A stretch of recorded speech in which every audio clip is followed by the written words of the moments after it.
So I now have, I'm back to the site that we're working on. I now have 3 articles that I published in order. And I want to do a little bit of work with them. In fact, one of the things I want to do right off the bat is, hey, look at this. This has got what's called a featured image. So it's very typical with blogs that you'll have a featured image. Let me give you a little case in point here. So this is the Joy of Code blog, which I'm not really doing much with anymore. But anyway, you can see that you've got a little excerpt, if you got a little featured image, okay? And it's very typical that sites have these little featured images that go along with an excerpt or go with your blog. And so this is one. So I'm going to add a featured image. I've got one for this one over here, this particular post. Okay, now I can't edit. In order to edit the individual blog post, okay, I have to click on the article. Okay, and so here's the article.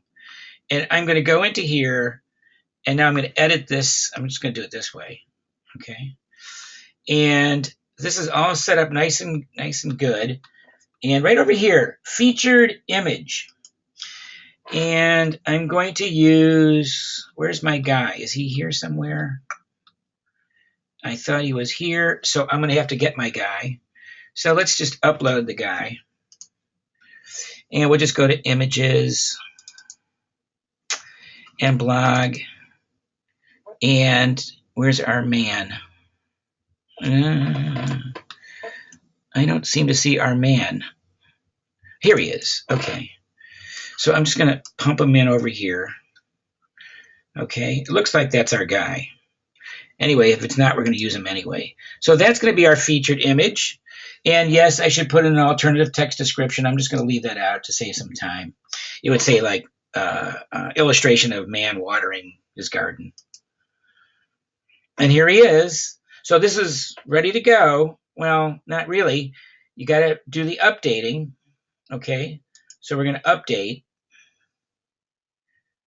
And if I go back to view, okay. And that's our featured image. Now you might say, well, wait a minute. I thought that it was just going to be for, the individual, like this is on top of the whole article or post. What about if I just looked at, let's say, the blog page itself, which contains the 3 different articles?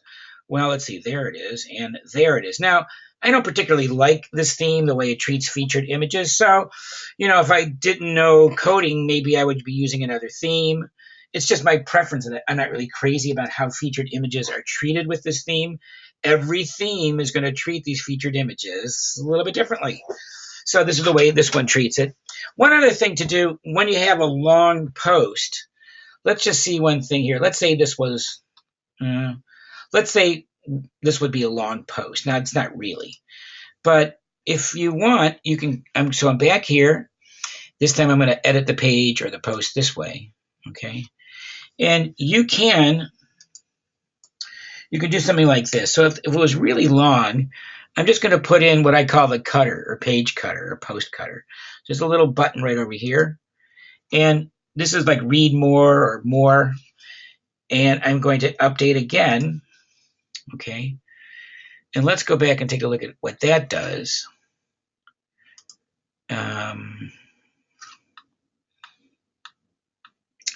Okay, now I think the way this works, let's just take a look here. Go to blog. Yes, okay, great. All right, that's what I was hoping. So this shows up on this is the way for this theme, this is the way to create an excerpt. So I cut it right over here after the first paragraph. And then when you want to read more, it takes you down to the spot where you should be. So the first paragraph, they bypass and they target you right over here so that you can continue reading. So that little tool there is really handy when you start getting longer articles. Obviously, these are really short. But if you have a page like this, and let's say you had, let's say you had 10 posts, okay?